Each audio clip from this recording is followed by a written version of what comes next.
bisa hadir di Bandung bersama teman-teman di sini. Bandung kota favorit saya karena memang dulu pernah tinggal di Bandung juga. Saya kuliah di ITB, jurusannya fisika marketing. Enggak ya. Saya jurusan fisika, cuman kejebak di dunia marketing, emang senang jualan. Nggak tahu kebetulan saya orang Padang mungkin, tapi anehnya walaupun saya orang Padang, keluarga saya PNS semua. Jadi mulai dari ayah saya, ibu saya, saudara saya, kita nggak ada yang pedagang gitu. Walaupun katanya orang Padang pandai dagang katanya, padahal keluarga saya mau PNS semua. Ya, jadi justru Padang coret gitu ya.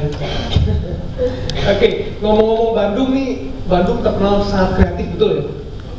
Betul ya? Ya. Ngomong-ngomong kreatif, biasanya orang-orang kreatif ini ada kelebihannya luar biasa. Ide-idenya begitu luar biasa, benar nggak? Banyak sekali bidang musik, bidang industri atau bidang kuliner itu berkembang di kota Bandung, betul nggak? Yang lagi tren apa sekarang? Apa? Kue cubit, ya. Padahal kue cubit mah udah dari dulu juga udah ada ya. Kenapa baru tren sekarang gitu? Karena pakai green tea ya. Bahkan saya katanya kalau jomblo aja pakai green tea laku katanya. Ya nggak usah langsung nunduk itu dong yang para jomblo ya, biasa aja gitu. Oke, ngomong-ngomong tentang kreatif, marketing itu katanya salah satu syaratnya harus kreatif, betul nggak? Ya, saya jadi ingat sebuah cerita, ada seorang kakek-kakek ya zaman dahulu kala di Bandung, waktu Bandung sungainya masih bagus-bagus gitu ya, di kali gitu ya. Ada seorang kakek-kakek yang agak-agak nakal gitu ya. Kakek agak centil gitu. Dia suka ngeliat, ya dulu kan orang mandi di kali gitu kan. Kemudian, wah, waktu itu ada segerombolan wanita muda gitu ya, lagi di kali, lagi mandi di kali. Terus si kakeknya bilang, tiba-tiba si kakeknya itu ngintip dan ketahuan, ya, si kakeknya ngintip dan ketahuan. Terus ada satu orang wanita yang bilang gini, kek, ngapain sana? Ngapain ngintip-ngintip? Gitu. Malu waktu gitu ya, udah tua masih ngintip-ngintip gitu ya. Terus si kakek bilang apa? Enak aja siapa yang mau ngintip katanya. Siapa yang saya mau udah tua kayak gini udah nggak pengen ngintip gitu katanya. Ya. Padahal sebenarnya ada maksud terselubung gitu. Terus kakek mau ngapain di sana dari tadi ngintip-ngintip? Siapa yang ngintip? Saya udah bilang. Terus ngapain? Saya mau ngasih makanan buaya katanya. Wah. Dan apa yang terjadi? Segerombolan wanita tadi malah lari ke atas dan wah, kakeknya malah senang gitu ya. Ini cerita kreatif yang tidak benar ya. Nah, ini kalau bicara marketing, ternyata kreativitas yang nggak harus sampai seperti si kakek tadi sih.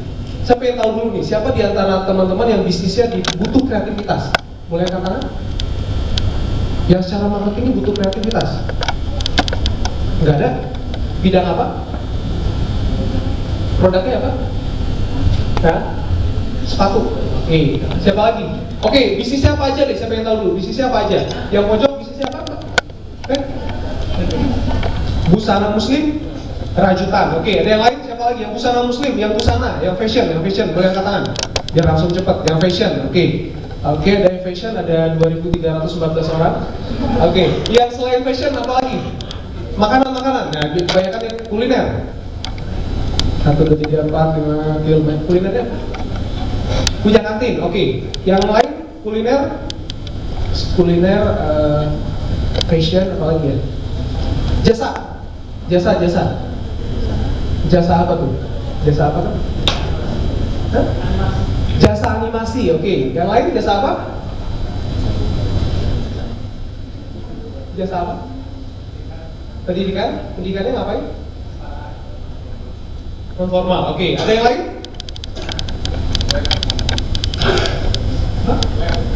Web. Oh, web. Saya pikir web tadi. Web design. Oke. Ada lagi yang lain? Jasa. Oke. Tadi jasa, kuliner, fashion. Ada yang lain nggak di luar itu?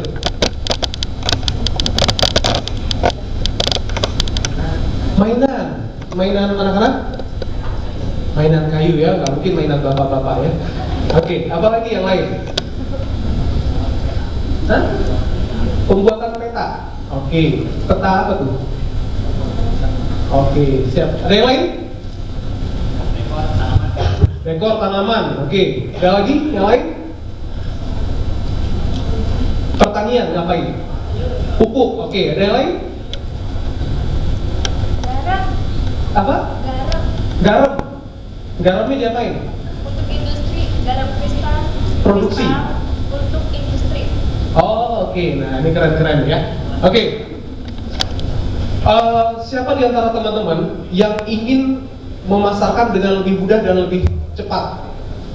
Wow, semuanya lah ya. Siapa yang ingin dengan cara pemasaran omsetnya naik ya tahun ini 2 kali lipat lah? Wow, semuanya ya. Saya juga pengen gitu ya. Nama saya tadi sudah jelaskan, Ismail. Bayangkan orang menyebutnya Ismail, padahal sebenarnya Ismail. Kurang 1 huruf, bukan salah di akte, memang aslinya Ismail. Karena kebetulan waktu itu ada sejarahnya, ayah saya pas saya lahir lagi ditugaskan di 3 negara waktu itu, India, Singapura, Malaysia. Untungnya ayah saya tidak ditugaskan di Amerika, Singapura, dan Palestina, karena kalau gitu saya jadi aspal namanya. Ya. Ini sedikit perjalanan bisnis saya, karena saya aslinya sebenarnya bukan seorang konsultan, karena saya juga praktisi bisnis. Cuman banyak teman-teman akhirnya ngajak, Mas Ismail dan sebagainya, ayo minta tolong sharing dan sebagainya. Oke. Beberapa bisnis saya saat ini masih jalan, ada di kuliner, cuman sebenarnya itu lebih ke istri saya. Kemudian ada kosmetik juga, Beauty My, Muslimah Kosmetik bersama Ustadz Yusuf Mansur. Kemudian ada My Indonesia juga, itu hijab, butiknya di Kemang, online juga.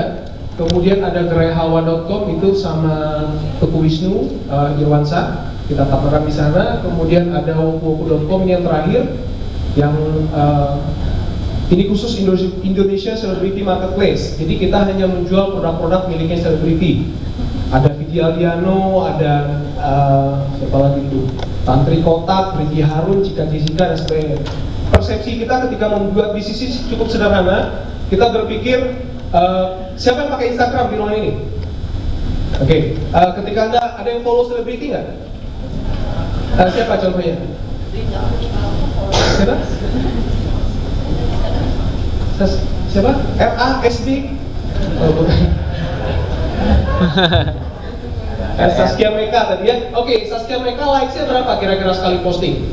Bisa 8.000, 10 ribuan gitu ya. Coba bayangkan kalau 8.000, 10 ribuan, kalau ada yang beli 1% aja masuk akal nggak?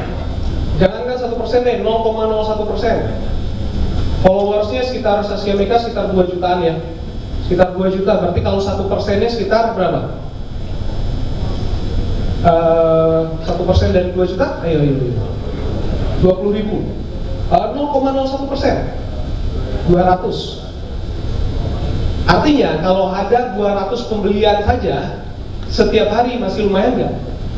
Masih lumayan. Nah, itu kenapa kita membuat yang namanya woku.com, karena kita kumpulkan semua artis-artis top di sana. Kayak Vidi Aldiano, Twitternya saja itu nomor 5 terbesar di Indonesia, 7 juta follower. Ada Saskia Meka sekitar 2 jutaan juga, dan lain-lain. Dan ini tahun ini insya Allah nambah sampai saat ini kita sudah ada sekitar 35 artis. Tambah lagi tahun ini sekitar 100. Kemarin kita baru deal dengan Zalora juga untuk business development. Jadi insya Allah yang akan saya sharingkan hari ini bukan teori, tapi apa yang kita sudah praktekkan. Teman-teman lebih tertarik nggak kira-kira? Tarik ya? Oke. Kalau kita bicara marketing strategi, sebenarnya kuncinya cuma satu kok. Produk itu harus menjadi solusi masalah. Sepakat nggak? Henry Ford ketika ditanya, Henry Ford yang punya Ford, yang mencipta mobil Ford ya, ketika ditanya, kalau seandainya pabrik Anda kebakaran, semua mobil-mobil Ford dirusak orang di seluruh dunia, apa yang akan Anda lakukan? Terus dia jawab apa? Saya cuma akan cari masalah apa yang paling besar dihadapi orang di dunia ini, dan saya akan cari solusinya. Karena apa? Yang akan laku adalah barang-barang yang memang ada orang punya masalah dengan produk tersebut, betul nggak? Rumah sakit ada yang punya masalah nggak? Apa masalahnya? Ya sakit. Saya punya teman dokter kandungan di Bandung ini, dia bilang saya mah marketing nggak repot-repot gitu ya, karena nggak disuruh pun orang cari masalah terus, ya maksudnya punya anak terus gitu ya. Jadi tinggal bagaimana cara dia melayani, itu bicara service excellence nanti. Ya. Nah, ini masalah biasa yang di para bisnis startup, termasuk saya dulu, adalah membuat bisnis selalu adalah yang di pikiran yang paling keren. Itu yang pertama, betul nggak? Yang paling keren yang belum ada orang kepikiran. Wow, yang paling keren yang belum ada kepikiran. Habis itu saking nggak ada yang kepikiran, nggak ada juga yang mau beli. Habis itu tutup.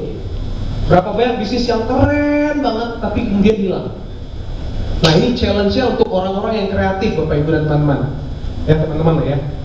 Benar nggak? Orang saking kreatifnya, kadang-kadang bisnisnya nggak disukai, nggak dibeli ya, nggak ada pembelinya. Ya, besok sekarang ada kue cubit, besok ada kue apa lagi? Towel, kue banting. Dulu ada bebek, pas lagi tren, ya. Ada bebek garang, ada bebek marah, ada bebek ngambek, ada bebek setan, ada rawon setan, ada rawon iblis, ada wah, benar nggak?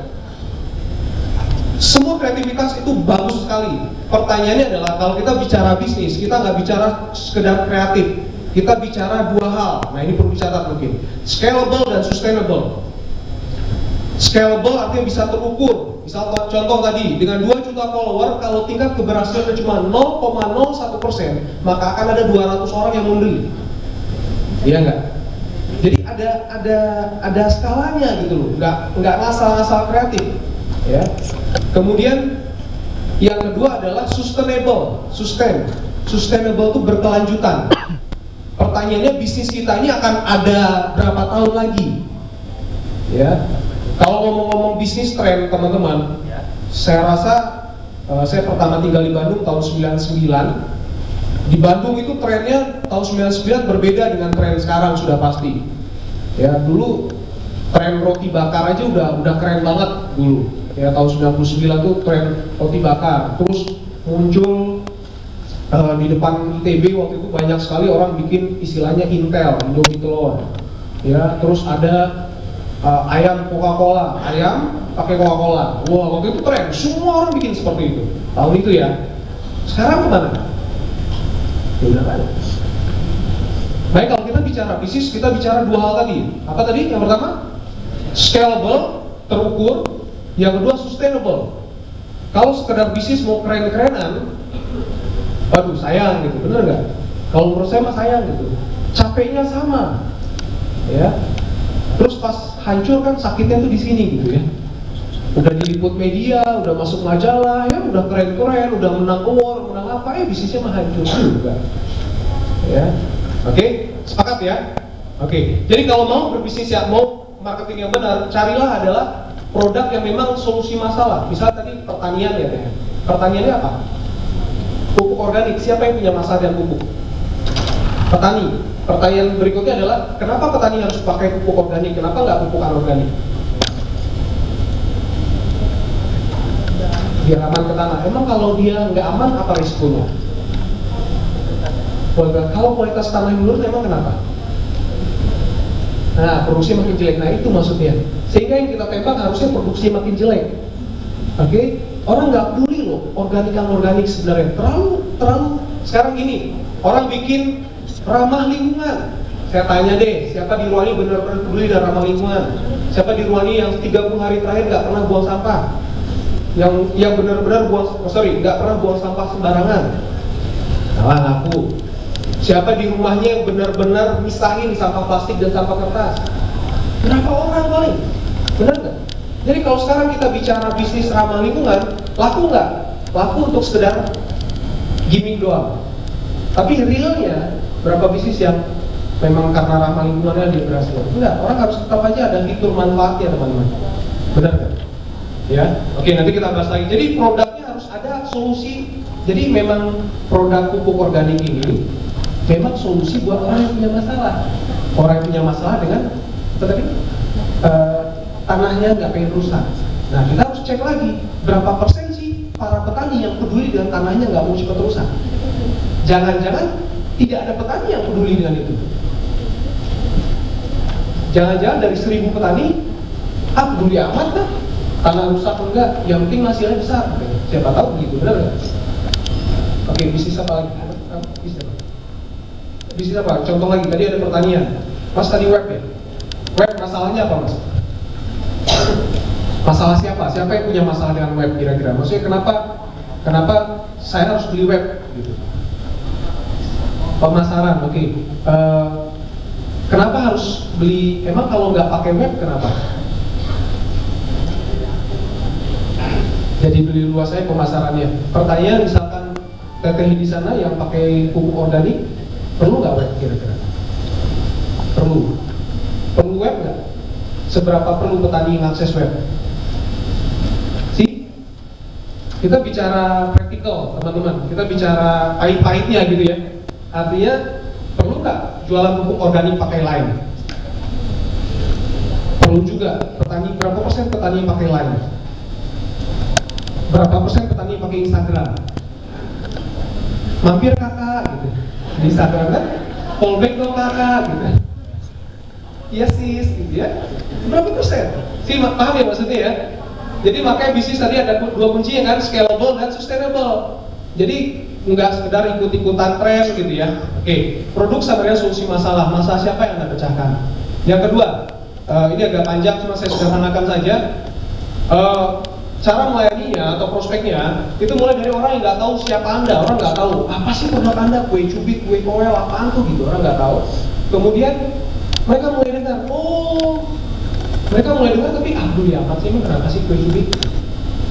Kemudian mereka sudah dengar, tapi kayak menarik. Oke, udah lihat postingan di Instagram teman-temannya, apaan sih jadi pengen gitu. Terus mulai compare dengan kompetitor, emang kue-kue yang lain di Bandung apa sih? Terakhir baru mereka mencoba untuk jadi customer. Ini kira-kira urutannya nih teman-teman. Urutannya, web tadi misalkan, ada orang nama bisnisnya apa? Nama perusahaannya? Belum ada ya? Kira-kira apa misalnya? Brandnya apa kalau dibikin? Belum ada ya, web, belum ada nama web gitu ya, belum ada .com gitu misalkan. Nah, kan orang sebelum jadi customer pasti mereka dari nggak tahu dulu kan, betul? Nah, makanya sekali lagi pertanyaannya, kalau kita bicara marketing, bukan gimana cara marketingnya, bukan gimana jualan di Instagram, bukan gimana cara jualan di BBM. Kalaupun Anda sudah jago pun jualan di BBM, Anda sudah jagoan nge-spam ke 100 akun pun, tetap nggak akan berhasil. Kenapa? Karena target customer-nya harus tepat dulu, betul nggak? Ya, kayak tadi pupuk organik, kalau menurut saya harus cek dulu berapa banyak petani yang online, berapa banyak petani yang akan mengakses web. Contoh, ketika kita bikin woku.com tadi, saya lihat sedikit. Ketika kita bikin woku.com, kita langsung gandeng. Kita punya 3 komponen utama, selebriti, fans, dan media. Satu dihilangin, hilang semua bisnis ini. Kita punya selebritinya, sudah kita masuk di dalam. Kemudian kita punya media, kita gandeng media. Media yang paling tepat, media gosip apa? Kalau di online itu ada kapanlagi.com, ya, ada tabloid bintang kalau di offline-nya, dan lain-lain. Kita gandeng Kapanlagi Network, kapanlagi.com, ada merdeka.com, ada female.com, femela.com, kita gandeng kerjasama dengan woku-woku. Alhamdulillah trafficnya bisa masuk per hari ya, belum banyak sih, sekitar 10.000 visitor per hari. Ya lumayan lah ya, belum banyak tapi lumayan. Kemudian kita punya fans, kita gerakkan fansnya. Karena kita tahu target market utama kita adalah siapa? Fans. Jadi kita nggak bicara nih yang non fans, yang nggak suka sama Eric Harun. Ya nggak apa-apa, itu bukan target market kita. Yang nggak suka Vidi Aldiano, ya bukan target kita. Gitu. Makanya pertanyaan pertama adalah kepada teman-teman, kalau kita bicara marketing strategi, coba definisikan siapa target konsumen Anda. Nah, boleh ditulis dulu deh. Nah, saya mau tanya dulu nih sambil jalan. Bisnisnya apa? Online store apa? Hijab ya. Hijabnya namanya apa? Yuk kita beli ya. Yuk kita beli. Target marketnya siapa? Target marketnya perempuan, umurnya sekitar dari 15 sampai 35, skala ekonominya menengah ke bawah. 15 sampai 35 skala ekonomi menengah ke bawah. Harga berapa? keren nih. Ini sudah detail, ya, menarik sekali. Ya, Kang siapa? Kang Zul, ya, tepuk tangan dong untuk Kang Zul ya. Ini kita bicara target customer harus detail sekali, sehingga kita bisnis yang paling jelek adalah bisnis yang targetnya semua orang. Bisnis paling jelek adalah bisnis yang targetnya semua orang, karena kita nggak bisa memuaskan semua orang, benar nggak? Contoh, kalau penerbangan Garuda, targetnya siapa? Anak muda? Enggak. Lion Air, targetnya siapa? Semua orang? Air Asia, walaupun everyone can fly, apakah targetnya semua orang? Enggak. Dia pengen orang-orang yang backpackers, orang-orang yang suka nonton murah, bener. Ya, orang yang nggak terlalu pengen makan di makanan di pesawat disediakan, oke? Sama dengan seluler. Telkomsel mengeluarkan ada kartu Halo, ada kartu As, ada Simpati, ada 3. 3 ini beda nggak target customer-nya? Beda. Kalau kartu Halo siapa targetnya? Businessman. Umurnya kira-kira 30-an ke atas, ya. Sehingga perlu nggak kartu Halo bikin program gratis nelfon tengah malam? Penting gitu. Umur 30-an ke atas gitu, sama cem-cemannya gitu. Penting nggak? Nggak penting, karena bukan target marketnya. Oke? Tapi buat kartu As penting nggak bikin diskon tengah malam? Penting. Karena targetnya orang yang penting nggak dia bikin paket hemat gitu? Penting nggak? Penting banget, gratis nelfon, gratis 200 SMS, penting banget buat mereka. Tapi buat kartu Halo tidak penting sama sekali. Yang penting adalah bisa ada gratis launch di airport dan sebagainya. Oke? Makanya target customer adalah siapa, psikografiknya siapa, perilakunya seperti apa, kemudian demografinya. Ini contoh, biar saya langsung contohkan aja. Ini contoh, McD. McD itu targetnya dia kalau anak-anak 3-7 tahun. Kemudian family, dia bikin cuma untuk weekend. Makanya kalau Anda lihat program di McD, weekend yang ada program keluarga. Weekdays mereka nggak, jadi amat. Karena nggak banyak keluarga yang datang di weekend. Weekdays, hari kerja, saya namanya cuma. Oke. Kemudian anak sekolahan, ya, dia siapin. Ya. Kemudian kafe dan sebagainya. Cuma jadi mereka ada segmen-segmen tertentu. Makanya pertanyaan di sisi teman-teman, segmennya siapa? Ada timingnya kapan, ya? Ini contoh.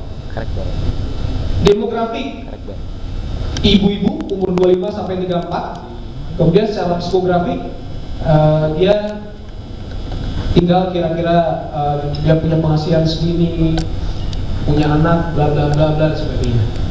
Nah itu tadi menarik tuh, dari Kang Zul tadi sudah punya gambaran ya, umur 15 sampai 35. Oke. Kalau boleh saran, semakin sempit range umur, semakin mudah gaya komunikasinya. Karena gaya komunikasi antara 15 sampai 35 cukup jauh, sangat jauh sekali. Kalau bisa 15 sampai 18 masih sama, 18 sampai 21 masih sama. Kenapa 18 sampai 21 usia kuliah, betul? Kemudian 21 sampai 26 masih oke, karena itu adalah first jobber, istilahnya di marketing. First jobber itu orang-orang baru pertama masuk kerja. Itulah target Simpati. Kartu As nggak first jobber targetnya. Oke, paham ya maksudnya? First jobber itu 21 sampai 23, 26 lah. 26 ke atas itu sudah mulai beda lagi targetnya. Oke. Jadi kalau boleh disarankan 3 sampai 5 tahun saja range-nya. Ya. Terutama teman-teman yang bisnis fashion tadi. Bisnis kuliner juga sih. Karena kuliner beda tempat. Coba, kalau Anda siapkan hiasan yang umur 15-18 tahun apa kira-kira? Poster-posternya kira-kira. Artisnya beda dong, idolanya dengan idola umur 20-an. Ya enggak? Kafe, kalau Anda bikin kafe, Anda mau undang Tulus atau mengundang siapa misalnya jomplang banget, Ayu Ting Ting. Beda sekali. Benar nggak? Target marketnya beda. Oke. Itu yang pertama, kita bicara target market. Jadi, yang kedua, yang pertama tadi pastikan bahwa produk Anda itu bukan sekedar karena Anda kreatif, tapi karena memang ada yang butuh, ada yang punya masalah, sehingga Anda hadir sebagai solusi dari masalah tersebut. Anda hadir sebagai solusi dari masalah. Contoh tadi wokuwoku.com, kami hadir sebagai solusi dari masalah karena banyak fans yang pengen dekat dengan artisnya, banyak fans yang pengen dekat dengan idolanya. sehingga mereka pengen tampil seperti idolanya. Maka kita bikin program di wokuwoku.com meet and greet, buka puasa bareng Laudia Cynthia Bella. Kita bikin program makan malam bersama Tantri Kotak. Kita bikin bla bla bla bla program lainnya. Kita pengen bikin fans ingin dekat dengan selebritinya. Kita bikin garage sale, kita bikin lelang gitarnya siapa gitu. Kita bikin lelangnya baju habis konser masih keringat-keringat gitu ya. Ya ini contohnya. Oke, itu yang pertama. Yang kedua tadi segmen. Yang ketiga adalah USP. USP ini adalah unique selling proposition. Apa bedanya produk Anda dengan yang lain? Ya, apa bedanya? Harus jelas bedanya. Ini coba lihat apa bedanya, apa yang ingin disampaikan pesan video ini. Nggak bisa ya. Bisa minta dibantu klik di gambarnya.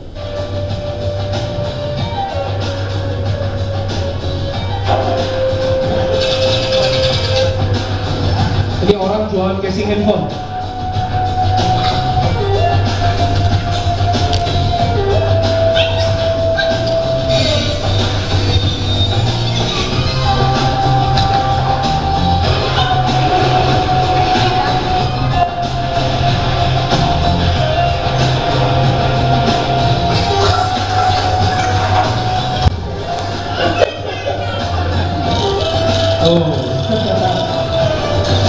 Oh, di blender juga ayo ya. Oh, tembak juga ayo. Oh.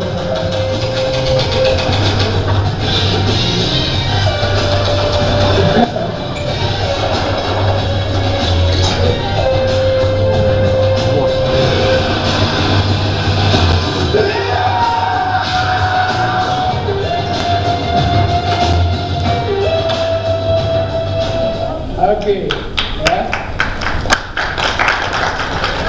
Apa USP-nya? Apa perbedaan casing ini dengan yang lain?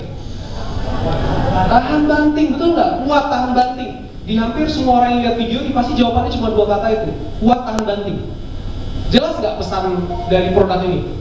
Jelas. Jadi ketika dijual di pasaran, kalau dia harganya mahal pun orang mau nggak beli? Siapa yang mau beli? Orang-orang yang pertama yang kerja lapangan, ya kan? Orang-orang yang pokoknya apalagi yang suka jatuh-jatuh terus handphonenya gitu ya, atau buat gaya-gayaan gitu ya. Ya terserah lah. Pokoknya dia tahu target marketnya, dia tahu bedanya apa. Oke? Nah pertanyaannya adalah, yuk tugas teman-teman cari apa beda produk teman-teman dengan yang lain. Ya. Nih, saya kasih contoh beberapa rumusnya. Yang pertama bisa lihat dari fungsi produk. Contoh tadi fungsi produknya, dia kuat tahan banting, casing handphonenya beda. Ada juga yang dari harga. Oh, harga kita paling murah. Tapi kalau boleh saya sarankan, untuk harga sebaiknya itu pilihan terakhir. Kita pengen, semua orang tuh pengennya gini loh, produk kita yang terbaik tapi harga termurah. Ya, ingat harga termurah belum tentu yang terlaku, benar nggak? Termurah belum tentu yang terlaku. Jadi kalau mau Anda katakan kita yang termurah, sebaiknya pikirkan belakangan saja. Belakangan. Jangan dipikirin, jangan harga tuh nanti aja. Maksudnya jangan, kalau nggak terpaksa jangan bikin perbedaan adalah harga murah. Web kami yang termurah, pupuk kami yang termurah, baju kami yang termurah. Termurah belum tentu laku loh. Udah termurah aja belum tentu laku, rugi 2 kali, benar nggak? Mending termahal tapi laku. Ya, di fashion tuh marginnya bisa 3-4 kali lipat. Ya, kalau Anda mau jual. Dan ngomong-ngomong, fashion, kita punya fashion di Mai itu, ketika kita jual harga yang 800.000 dan harga jual 400.000, HPP-nya nggak terlalu beda jauh, tapi untungnya jauh gede, jauh besar banget. Ya, dan enak banget main di margin besar sebenarnya. Anda bisa kreatif, Anda bisa bikin diskon banyak, Anda bisa bikin program macam-macam. Makanya sebaiknya hindarkan harga murah, hindarkan. Karena harga murah belum tentu jaminan. Coba lihat berapa banyak produk yang harganya mahal dan tetap laku. Banyak nggak? Sekarang minuman, air mineral di depan Anda ada air mineral semua. Aqua, 1 dusnya, saya kemarin tanya 36.000. Sementara yang bikinan supermarket, Indomaret itu ada 20.000 dan sebagainya. Jauh banget, 16.000 selisihnya. Tapi pertanyaannya, apa tetap laku nggak? Tetap laku. Kenapa? Karena dia target marketnya jelas.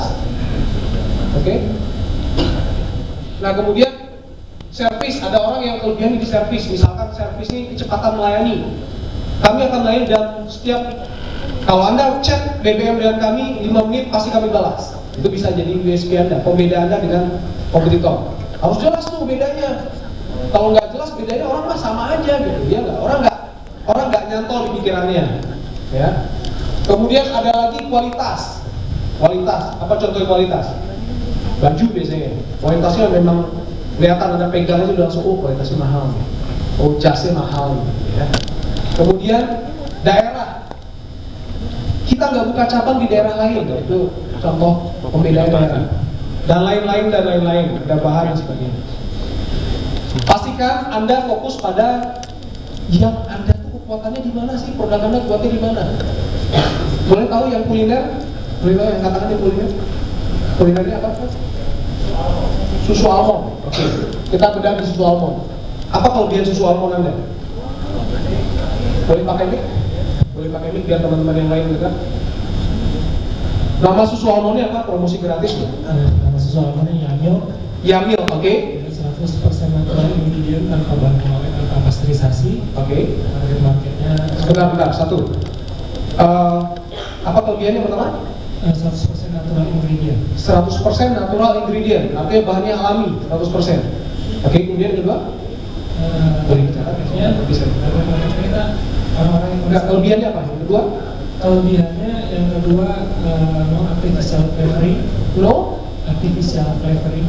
Tidak ada bahan perasa buatan, oke, bahan perasa buatan. Oke, yang ketiga?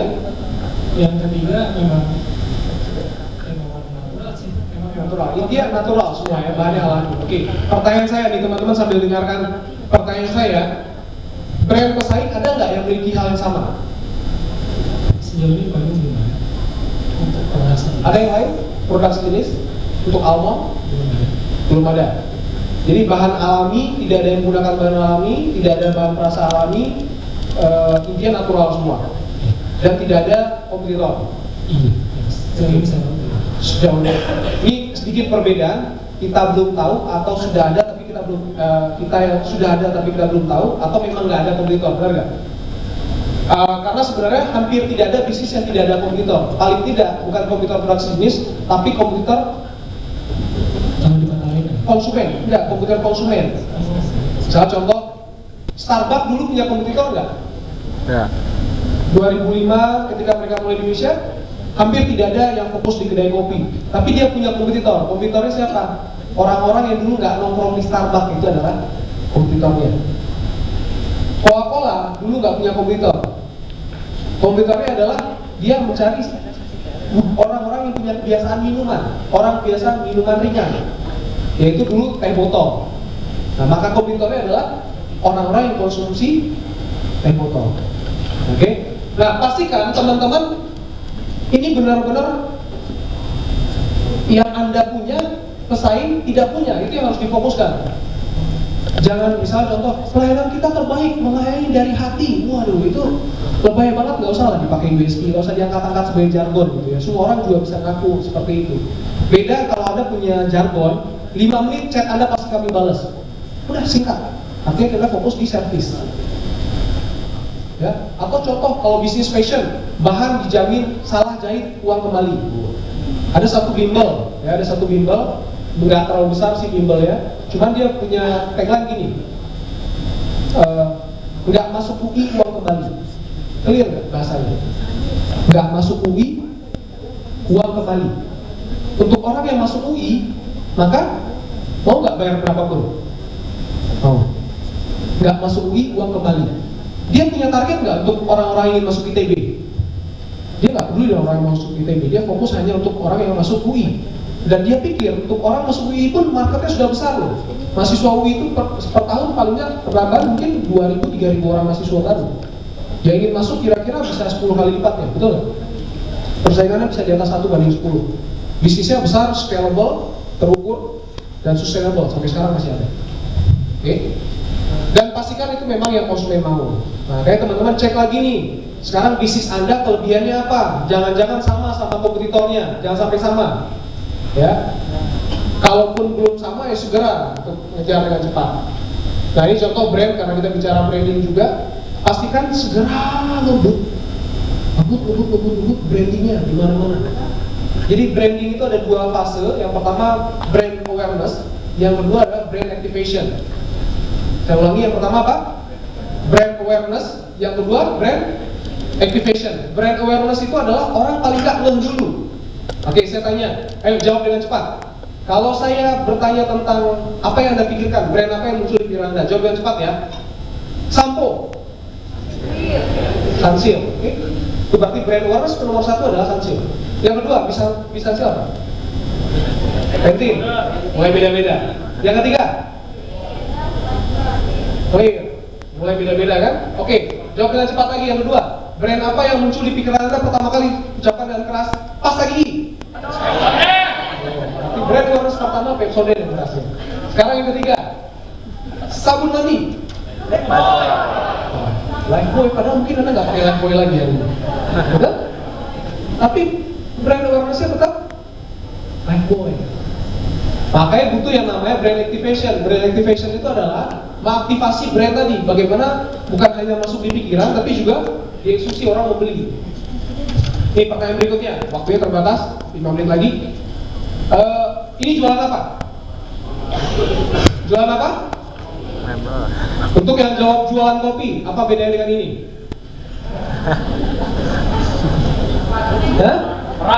Harga jauh lebih murah loh ini. Bisa nyicil 3 kali lagi. Bisa utang. Tempat servis, oke? Starbucks jualan apa? Berarti ini jualan apa dong kalau gitu? Benar nggak ini jualan kopi kalau gitu? Kenyamanan, prestis, ya nggak? Nongkrong di Starbucks tuh kesannya pengennya dilihat orang terus update status lagi. Sebenarnya yang mahal tuh bayar update statusnya, bukan kopinya. Ya kan, terus selfie gitu ya. Foto Starbucksnya kelihatan banget, jarang ke Starbucks gitu ya. Oke, ini jualan apa? Mobil. Oh, masih kejebak nih. Nah, tadi kan kalau mobil apa beda dengan ini? Ini udah nggak jualan mobil, ini jualan lifestyle. Ini jualan apa nih? 5 jam antrian 8 lantai. iPhone. Jualan apa? Rocks. 8 lantai loh. Sampai dibikin antrian terakhir. Coba Anda jual pupuk organik sampai 8 lantai antri petani gitu, seru nggak? Ya. Sampai kenapa bisa begitu ya? Waktu udah berubah. Orang nggak jual produk atau servis lagi. Orang sudah mulai jual value. Value nilai gitu. Emosionalnya apa? Ketika orang beli web Anda, ketika orang beli baju muslim Anda, ketika orang beli makan Anda, dapat value-nya apa? Emang orang beli kue cubit karena pengen terasa kecil, tapi karena pengen dianggap kekinian.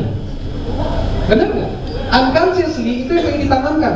Gue ikut tren loh gitu. Ya nggak? Gue nggak ketinggalan zaman orangnya gitu, masih update. Benar nggak? Yang ini ditanamkan di pikiran dia adalah kekinian. Makanya untuk yang punya bisnis kue cubit pun ada tantangan, karena berarti orang membeli dia karena kekinian. Kalau gitu tantangannya adalah dia harus bikin, karena yang namanya kekinian akan berakhir. Benar nggak? Kekinian itu berapa lama sih? Enggak terlalu lama. Bandung dulu oleh-olehnya apa yang terkenal? Peyem. Bergeser-geser terus. Peyem ya. Peyem cubit nggak ada ya peyem cubit ya. Nah, kemudian berikutnya adalah nih channel distribusi aja. Jadi pikirkan juga mulai sekarang Anda tuh perlu distributor apa tidak, mau jualan sendiri apa tidak. Kalau saya boleh sarankan, sebaiknya ketika bisnis Anda fokus pada satu bidang aktivitas, tidak hulu sampai hilir, nggak produksi, nggak semuanya Anda gitu. Beli bahan baku Anda, bikin produksi Anda, jualan juga Anda. Wah, itu akan memakan energi yang sangat besar. KFC, Kentucky Fried Chicken, apakah dia bikin ayamnya sendiri? Anda cek jam 8, jam 9 Anda nongkrong di KFC, Anda lihat truk-truk warna putih yang bawa kardus-kardus, kotak-kotak, box-box bahan baku. Mereka punya supplier tepung dan semuanya. Dia udah nggak mikirin itu. Ya, saya punya seorang teman yang di McD, Di McD dia seorang kayak kepala cabang atau apa gitu ya. Dia ditargetkan adalah satu kursi itu bisa menghasilkan omset berapa. Jadi dia nggak satu kursi hitungannya. Jadi kinerja dia diukur dari per kursi itu menghasilkan berapa sih? Kalau ada 50 kursi, kira-kira berapa per kursi ini menghasilkan? Nah, sama kita harus bisa mengukur bisnis kita itu pertumbuhannya bukan hanya dari penjualan saja, tapi efektivitas dan efisiensi kita juga. Kemudian strategi marketingnya, wah ini juga saya rasa teman-teman sudah sangat-sangat jago sekali, ya karena anak-anak muda biasanya online semua, hampir tidak ada yang nggak punya Facebook, Instagram dan sebagainya. Siapa yang masih pakai update Facebook seminggu sekali? Siapa yang masih update Facebook setiap hari? Facebook udah nggak ada. Angkat tangan yang Facebook, yang masih pakai Facebook berapa orang? Oke, nggak nyampe 20%. Siapa yang dari sekian ada yang angkat tangan? Siapa yang masih aktif update 1-2 hari sekali? 2 jam sekali. Sedikit ya, oke. Siapa yang jualan lewat Instagram? Oke, nggak terlalu banyak. Siapa yang jual lewat Twitter? Siapa yang pernah pakai promo berbayar di Twitter? Gratis saya. Oke, siapa yang pernah pakai iklan di Google? 1 orang, 2 orang, 3 orang, 4 orang, pakai apa? AdWords. Oke, bisnisnya apa? Dan kayu, oke. Budgetnya berapa? Jangan budget lah, CTR-nya berapa? Click to rate-nya berapa? Berapa persen? Click to rate berapa persen yang klik? 100 dari berapa impression? Enggak ya? Oke. Di Google enaknya kalau di online Anda bisa mengukur semua. Terutama buat yang sudah meninggalkan Facebook. Saran saya bertobatlah kembali ke Facebook gitu. Karena Facebook pemasarannya sangat detail. Anda bisa tahu umur berapa pria atau wanita dan dia di mana. Kalau saya ada waktu saya bisa lihatin beberapa contoh. Nanti kalau perlu dibeli beberapa contoh. Bagaimana segmentasi yang tepat, ukur umur, jenis kelamin, daerah. Jadi kalau Anda pengen targetnya jualannya di Sukabumi tok, ya sudah segmennya dah Sukabumi. Bahkan ketahuan nanti berapa usernya, berapa sih orang aktif. Ya, kemarin ada satu klien kita mau menjual produk kredit pensiunan, sebuah perbankan, kredit pensiunan. Sehingga targetnya adalah para pensiunan umur 50 sampai 58 tahun. Dan target area itu jelas, Tasikmalaya, Kuningan, apa mana gitu. Sehingga ketahuan nanti iklan tersebut hanya akan muncul di orang-orang yang berumur segitu. Dibandingkan Anda pasang di offline nggak ketahuan kan. Instagram bagus saat ini, sangat bagus sekali karena hype-nya lagi bagus. Bedanya adalah pertanyaannya segmentasinya kita belum tentu bisa mengukur dengan tepat. Ya, ada yang bagus lagi yang bakal tren namanya live ad. Ada yang sudah pakai live ad? Saran saya segera Anda bikin line ad karena line ad itu keren sekali. Anda bisa ada fitur chatnya juga. Itu ibaratnya Anda punya fan page tapi bisa chatting. Ya, nah makanya ini agak teknis bicaranya ya. Fan page saya sarankan buat Anda yang punya bisnis yang memang targetnya jelas, segeralah bikin PR-nya, bikin fan page segera. Bikin fan page di Facebook. Kemudian minimal, kalaupun misalnya Anda tadi almond ya tadi ya, Yamil misalnya, paling nggak ada targetnya di mana, daerah mana? Oke, Bandung, Jakarta, clear. Facebooknya udah Bandung, Jakarta, umur berapa? 25-35, oke masih oke lah, 25-35. Kemudian Anda setting di fanpage-nya seperti itu, nanti akan iklannya pun akan lebih bagus. Ya. Jadi lebih tepat sasaran dan buang-buang duit. Biaya iklannya pun mahal nggak bayar iklannya? Nggak mahal. Anda bisa set mulai dari Rp10.000 per hari. Mahal atau murah 10.000? Saya rasa masih tergolong murah 10.000 per hari. Betul nggak? Ya. Oke, apa lagi ya? Oke, mungkin sampai situ dulu sesi tanya jawab kali, Pak Yusuf.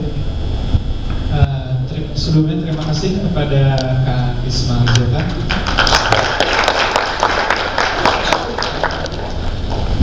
Ya, untuk saat ini kami membuka sesi tanya jawab. Jadikan pertanyaan Anda sebagai ibadah bagi kami. Oke. Bagi yang ingin bertanya silahkan angkat tangan. Oke kan, silahkan menuju ke stand mic terdekat. Assalamualaikum warahmatullahi wabarakatuh. Ya, mau saya tanya, saya tanya Mas, ini kan produk saya kan produk yang termasuk cepat basi, karena tidak pakai bahan pengawet dan tidak dipasteurisasi. Selama ini sistem pemasaran yang saya gunakan itu online, atau juga sistem pre-order, sama ada beberapa tempat titipan. Karena kita juga sadar bahwa kita bergerak di hotel lifestyle, berarti tempat titipan saya pun kayak tempat gym, tempat yoga, tempat-tempat yang memang concern untuk gaya hidup sehat. Yang saya mau tanyakan di sini, kira-kira strategi marketing apa lagi yang saya lakukan selain yang sudah saya lakukan tadi? Terima kasih. Terima kasih. Ya, ini pertanyaan menarik. Jadi beliau punya brand namanya Yamil Almond Fresh Natural gitu ya. Jadi alami. Tantangan beliau adalah produknya cepat basi pasti, karena nggak pakai bahan pengawet. Nah, target market beliau menurut saya sih udah tepat karena orang yang butuh lifestyle. Nggak semua orang pengen tanpa bahan pengawet. Ya. Kalau orang hidup sehat tuh masih sedikit sekali, buktinya penjualan Coca-Cola masih terbesar di Indonesia. Jadi gaya hidup sehat masih sedikit sekali, ya. Nah, pertanyaannya strategi apa lagi yang mau diterapkan? Ini catatan buat kita semua, termasuk buat saya. Saya selalu melakukan yang namanya test and measure. Artinya saya tes dan saya ukur. Misalkan, kalau saya pasang iklan di Facebook, terus kemudian saya bidik target market saya umur 24 sampai 25 tahun, 24 sampai 28 tahun wanita di daerah di Kota Bandung. Kemudian itu hari Senin misalnya. Hari Selasa, saya lihat hari Senin itu hasilnya berapa? Yang kontak BB berapa, yang kontak WhatsApp karyawan berapa? Saya akan minta reportnya. Saya akan minta laporannya. Saya bagi biasanya penjualan itu ada 4 sesi. Sesi pertama 8 sampai 10, 10 sampai 12, jam 12 sampai jam 3, jam 3 sampai jam 5. Karyawan di kantor saya terbiasa seperti itu, kita selalu 4 sesi. Jadi kita selalu bisa ukur sesi mana yang paling ramai responnya. Sesi pertama pagi, siang, sore, atau jam berapa. Kemudian kita ukur juga tanggal berapa sih penjualan terbagus. Ya. Termasuk di produk hijab ternyata penjualan terbagus